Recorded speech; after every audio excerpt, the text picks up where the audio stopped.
이 시대의 나인성 과부들에게라는 제목으로 하나님의 말씀을 함께 나누겠습니다. 2014년 현대경제개발연구원이라는 곳에서 2014년에 유행하게 될 10대 트렌드라는 제목으로 보고서를 발표한 것이 있습니다. 여기에 보면 경제, 경영, 사회 이제 세 가지 영역에서 총 10가지의 트렌드를 보고하고 있는데요. 근데 이 10가지의 트렌드와 함께 추가로 하나의 더 예측했던 트렌드가 있습니다. 그것이 무엇이냐면 앞으로 우리가 살아가는 이 사회가 위로가 필요한 사회가 될 것이다 라고 트렌드로 예측을 했다라는 겁니다. 이 말이 무슨 말이냐면 앞으로 우리가 살아가는 이 시대는 이제 시간이 지날수록 고용 불안, 주거 불안, 노후 불안과 같은 이런 불안들이 상시화될 것이기 때문에 이제 많은 사람들이 이런 불안에 대한 위로와 안식이 필요하게 될 것이고, 이에 따라 그 불안을 위로해주는 산업, 예를 들어 힐링, 멘토, 명상 이런 위로 산업이 발달하게 될 것이다라고 예측을 했다라는 겁니다. 그런데 여러분, 이 예측했던 이 시대가 아주 긴 시간이 지난 후에 도래할 막연한 미래의 사회의 모습이 아니라 이 보고서가 발표된 지 불과 10년도 되지 않은 오늘 우리는 지금 이미 이 시대를 살아가고 있다는 겁니다. 그렇지 않습니까? 지금 이 자리에 와 계신 우리 모든 성도님들 가운데 어느 분도 나는 위로 같은 거 필요 없습니다, 나는 위로 없이도 잘 살아갈 수 있습니다 라고 말하실 수 있는 분이 누가 계실까요? 아마 오히려 반대로 난 너무나 큰 위로가 필요하고요, 매일같이 위로가 필요하고요, 오늘 받았던 위로보다 내일은 더 큰 위로가 필요합니다라고 말씀하시는 분이 더 많을지도 모릅니다. 그렇다면 여러분, 이렇게 위로의 목마름과 갈급함의 시대를 살아가는 우리에게 정말 필요한 진정한 위로는 어떤 위로일까? 여러분, 이것은 오늘 본문에 나오는 나인성에 사는 한 여인, 여러분 이 여인도 위로가 필요한 여인이었습니다. 그리고 주님께서 이 여인을 위로하여 주시는데요, 이 나인성 여인에게 주신 주님의 위로가 바로 오늘을 살아가는 또 위로에 목말라 있는 우리의 위로가 되기를 소망하는 마음으로 주님께서 어떠한 위로를 주셨는지를 함께 살펴보고자 합니다. 첫 번째, 오늘 본문에 나오는 이 나인성 여인이 주님께로 받은 위로는 나를 보고 계신다라는 위로입니다. 여러분, 오늘 본문에 보면 나인성에 사는 한 여인이 나옵니다. 근데 성경은 이 여인을 가리켜 과부라고 이야기를 합니다. 여러분, 이 여인이 과부라고 성경이 밝히고 있다는 것은 이 여인의 인생이 순탄하지 않은 인생이라는 것, 하루하루 눈물 마를 날이 없는 고단함과 힘듦으로 가득한 인생이라는 것을 말해주고 있는 것입니다. 그런데요, 이 여인에게는 이 고단함과 이 힘듦을 견뎌낼 수 있는 한 가지 희망이 있었습니다. 바로 자신의 아들이었습니다. 그런데 안타깝게도 이 희망도 얼마 가지 못합니다. 그리고 이 여인에게 또 한 번 남편이 떠난 것보다 더 큰 하늘이 무너지는 것 같은 일이 벌어지는데 바로 이 마지막 희망과 같았던 아들이 죽게 된 겁니다. 여러분, 앞에서 말씀드린 대로 이 여인에게 아들은 자신의 인생에서 마지막 붙들고 있던 희망의 끈이었습니다. 그런데 그 아들이 죽었습니다. 그 여인의 마지막 삶의 희망이 끊어진 겁니다. 그러니 이 아들의 죽음으로 인해 이 여인이 받은 충격은요, 이로 말할 수 없을 겁니다. 그래서 그 충격에 울고 울어도 눈물이 멈추지 않았을 것이고 나중에는 더 이상 짜낼 눈물조차 없을 만큼 울고 또 울었을 겁니다. 그렇지만 그렇다고 해서 울고만 있을 수는 없었습니다. 왜냐하면 아들의 장례를 치러야 했기 때문에. 그래서 찢어지고 아픈 마음을 붙들고요, 이 여인은 죽은 아들의 장례를 치릅니다. 아들을 관에 넣고 그 관을 메고 이제 나가는 것이지요. 그런데 이때 예수님께서 많은 무리를 이끄시고 이 슬픔과 절망의 현장인 나인성을 향해 오고 계셨고요, 예수님이 나인성 가까이에 이르렀을 때 그 장례 행렬이 빠져나오고 있었습니다. 이때 예수님께서 어떻게 하시는가? 오늘 보면 13절에 보면 이렇게 기록하고 있습니다. 주께서 과부를 보시고. 여러분, 주님께서 과부를 보셨다라고 이야기를 합니다. 그런데 여러분 여기서 이 과부를 보셨다라고 하실 때 이 보시고라고 하는 말은요, 그냥 무의미하게 보는 것을 의미하는 것이 아닙니다. 그냥 눈길이 가니까 그냥 좀 특별해 보이니까 그래 보았다라는 것을 의미하는 것이 아닙니다. 지금 예수님께서 이 보셨다라고 말씀하시는 이 보심의 의미는 아주 주목해서 주의 깊게 보고 있다라는 것입니다. 그러면 예수님께서 이 과부를 보신다라는 것, 다시 말해 이 과부를 주목하여 보신다라는 것은 무슨 말일까? 그것은 주님께서 이 과부의 외적인 모습, 울고 있는 그 울음의 모습을 보신다라는 것이 아니라 그 울음 속에 담겨져 있는 내적인 모습, 주님께서 마지막 그 희망의 끈을 잃어버리고 고통과 아픔과 슬픔으로 가득했던 그 여인의 마음을 보신다라는 것이고요. 주님께서 친히 그 아픔과 슬픔에 그대로 함께 동참하셔서 같이 느끼고 있다라는 것을 의미한다라는 것입니다.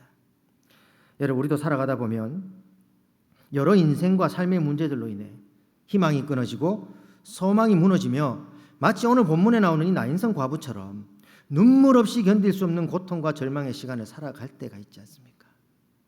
어쩌면 오늘 이 자리에 그 고통과 절망의 멍에를 메고 눈물 흘리며 힘겹게 나오신 분들이 계실지도 모릅니다.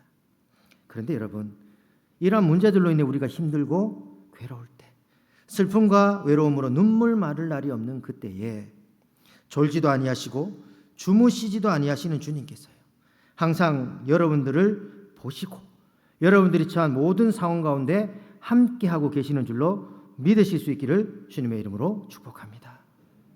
성경에도 보면 이런 주님의 보시는 위로를 받은 인물들이 굉장히 많이 나옵니다.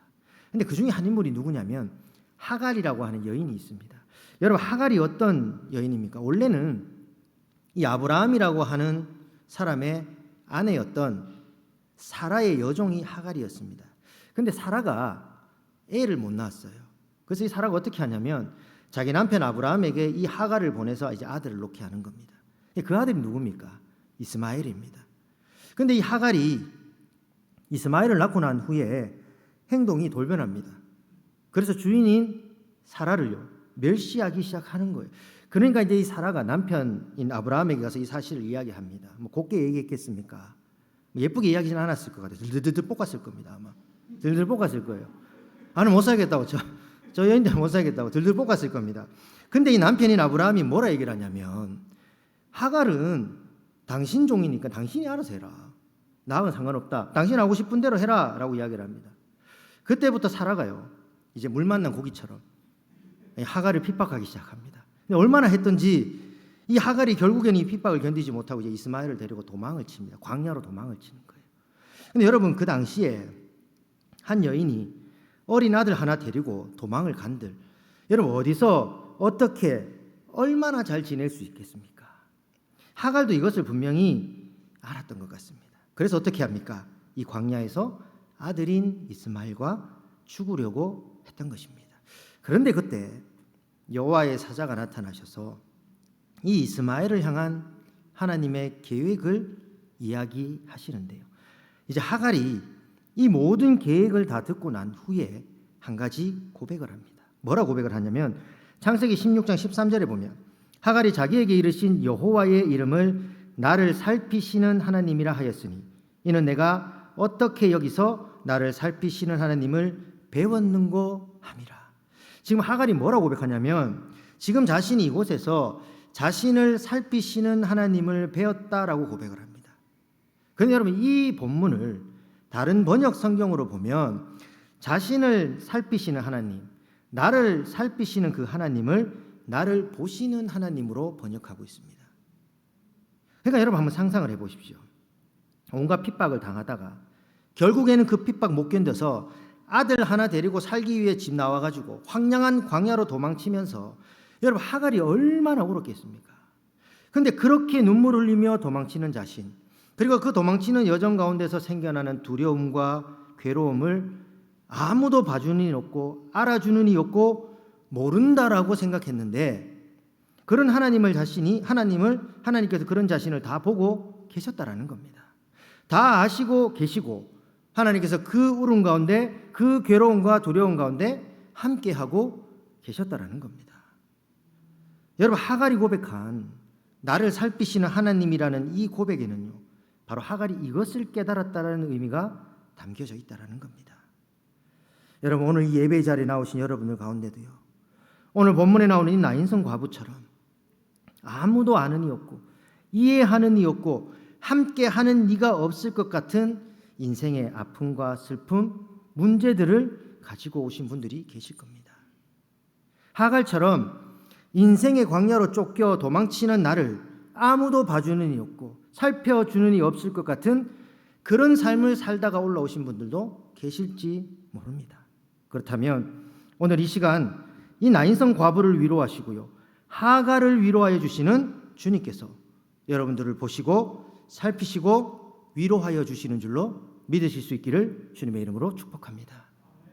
그래서 이 한 주도요, 어떤 상황과 형편 속에서, 어떤 인생의 고난과 역경과 삶의 문제 속에서 내가 찢어지고 깨어지고 상처 입고 쓰러져도 이 순간도 주님께서 나를 보고 계십니다.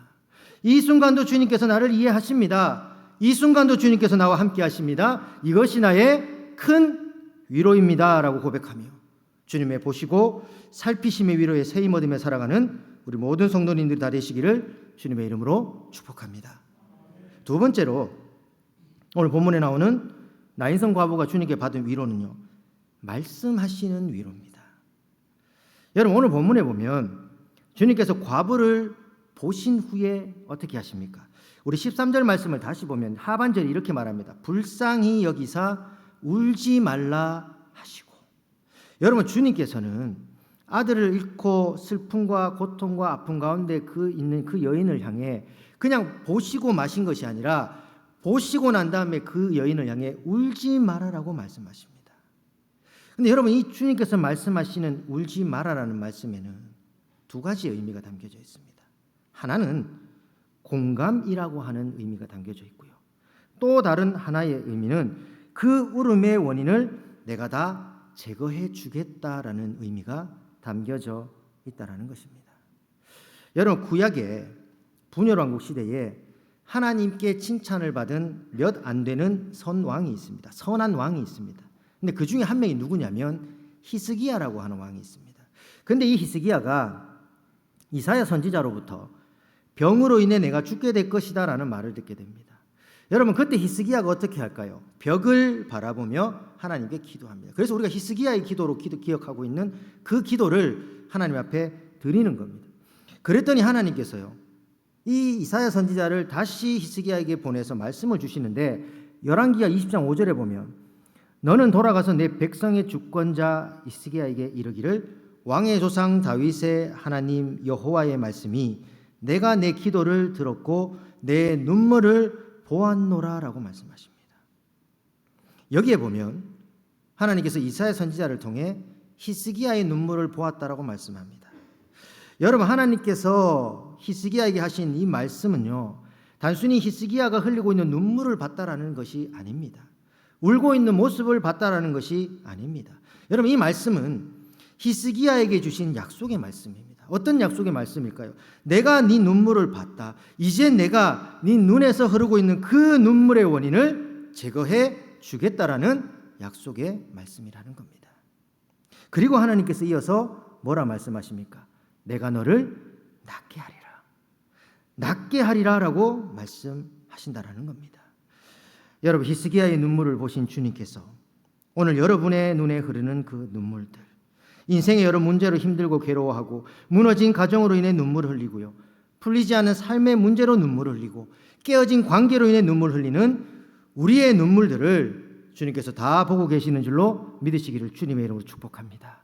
그리고는 말씀하시는 겁니다. 사랑하는 아들아, 울지 마라. 내가 내 눈에서 흐르는 모든 눈물의 원인을 제거해 주겠다. 사랑하는 딸아, 울지 마라. 네가 그렇게 아파하며 눈물 흘리게 했던 그 아픔의 원인을, 그 절망의 원인을 내가 다 제거해 주겠다라고 약속하시는 것입니다. 그러므로 여러분, 이 시간 주님의 이 위로의 말씀을 삼으십시오. 주님, 나에게도 말씀하여 주십시오. 주님 나에게도 말씀하여 주셔서 이 상하고 깨어진 이 슬픔과 낙심으로 얼룩진 이 심령을 위로하여 주시옵소서. 여러분, 이것이 오늘 주님의 위로를 사모하며 주님의 위로의 능력을 얻기를 소망함으로 예배하는 저와 여러분, 우리 모두의 간절한 기도의 제목이 되기를 소망합니다. 그래서 이 한 주도요, 위로가 필요한 시대를 살아가는 마치 나인성 과부와 같은 저와 여러분, 그리고 우리 모두의 삶이요, 사랑하는 아들아, 사랑하는 딸아, 내가 너를 주목하고 있다. 내가 너의 모든 것을 안다. 내가 너를 불쌍히 여기며 너의 눈에 흐르는 눈물을 닦아주며 그 눈물의 원인까지도 제거하여 주겠다라는 주님의 이 약속의 말씀의 위로를 받으며 살아가는 믿음의 삶, 말씀의 삶이 다 되기를 주님의 이름으로 축복합니다. 마지막 세 번째, 나인성 과부가 주님께 받은 위로는요, 소망을 회복시켜 주시는 위로입니다.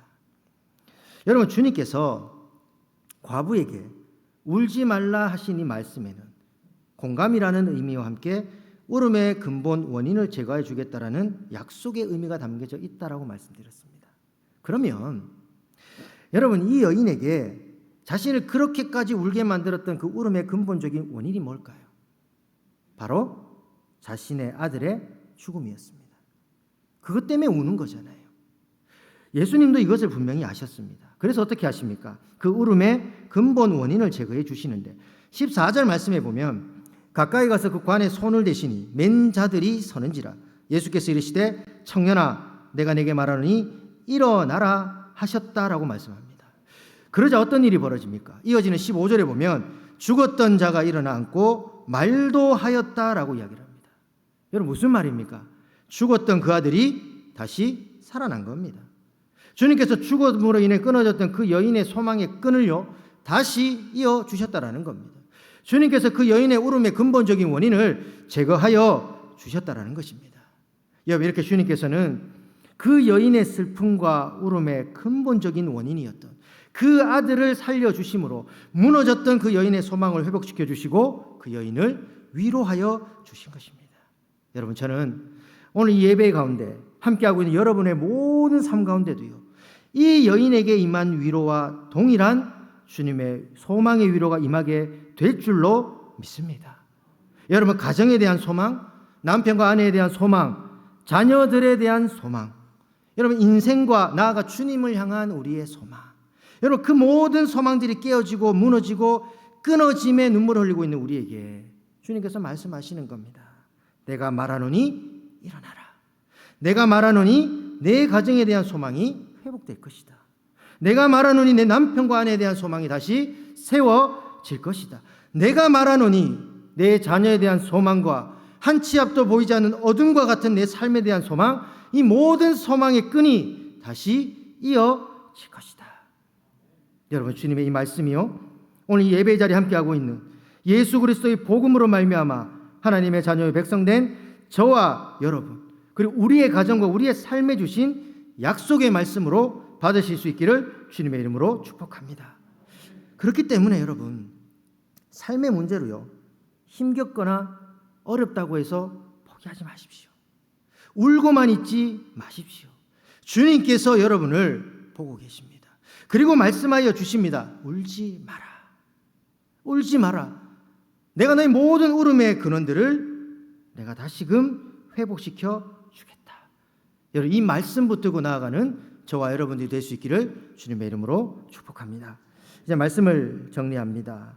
제가 말씀을 준비하면서 한 동영상을 이렇게 봤습니다. 일본의 어느 초등학교에서 한 아이가 10단 뜀틀에 도전을 했습니다. 여러분, 1단이 10단입니다. 10단이 굉장히 높습니다. 근데 10단 이제 뜀틀에 도전하는 아이가 있었는데, 여러분 말이 10단이지 사실 10단은 넘기가 그리 쉬운 높이가 아닙니다. 아니나 다를까 이 아이가 계속해서 이제 실패를 하는 겁니다. 자꾸 실패를 하니까 이 아이가 결국엔 이제 울음을 터뜨립니다. 사실 그 아이 정도면은 할 만큼 했습니다. 근데 이 아이가 마음을 다시 추스리고 다시 한번 도전을 합니다. 그런데 역시나 10단이라고 하는 높이는 넘기 힘든 벽이었던 것 같습니다. 또다시 실패를 합니다. 또다시 이 아이는 눈물을 흘리며 좌절을 합니다. 근데 영상이 그렇게 끝날 줄 알았습니다. 근데 그때 같은 반 친구들이 나와서요, 이 울고 있는 아이를 이제 둘러싸고 응원을 하기 시작합니다. 그랬더니만 이 응원이 끝난 후에 이 아이가 다시 한번 도전을 했습니다. 여러분, 결과가 어떻게 되었을까요? 또 실패했습니다. 라고 하면 말씀을 안 드렸겠죠. 뛰어넘었습니다. 10단이라는 높이를 얘가 뛰어넘고야 말았던 겁니다. 여러분, 제가 이 영상을 보면서 이런 생각을 좀 했습니다. 이 영상에 나오는 이 아이가 바로 오늘 우리가 보고 있는 이 말씀에 나오는 나인성 과부이고요. 이 시대를 살아가는 나인성 과부들과 같은 우리의 모습이 아니겠는가. 여러분, 우리의 인생 앞에도요, 넘지 못할 것 같은 저마다의 높은 인생의 높은 뜀틀이 다 있습니다. 아무리 뛰어넘어도 넘을 수 없을 것 같은 높디 높은 인생의 뜀틀. 그래서 무수히 도전하지만 거듭되는 실패로 우리를 실패자로 낙오자로 만드는 것 같은 좌절과 낙심으로 그 높디 높은 인생의 뜀틀 앞에 그저 울고만 있을 수밖에 없는 이 모습이 바로 나의 모습이고 우리의 모습이라는 겁니다. 그런데 그때 주님께서 찾아오셔서 말씀하십니다. 위로하시고 응원하시고 격려하시는 겁니다. 사랑하는 아들아, 사랑하는 딸아, 울지 마라. 내가 너를 주목하고 있다. 내가 너의 눈물의 근원인, 내가 넘지 못해 눈물을 흘리고 있는 그 인생의 뜀틀을 넘게 해줄 터이니 걱정 말고 일어나 다시 뛰어라. 여러분, 우리는 이 주님의 말씀에 위로를 얻고요, 다시 한번 그 인생의 뜀틀을 향해 달려가는 겁니다. 그리고 결국에는 그 뜀틀을 넘게 되는 겁니다. 여러분, 이것이 주님의 위로의 힘인 줄로 믿습니다. 주님의 위로의 능력인 줄로 믿습니다. 그러므로 이 한 주도 위로가 필요한 이 시대를 살아가는 나인성 과부와 같은 저와 여러분, 우리 모두가 늘 우리를 주목하시고 우리에게 말씀하시고 우리의 끊어진 소망의 끈을 다시 이어주시는 주님의 이 위로를 힘과 능력으로 삼고 살아가는 귀하고 복된 은혜의 삶들이 다 되실 수 있기를 주님의 이름으로 축복합니다. 기도하겠습니다.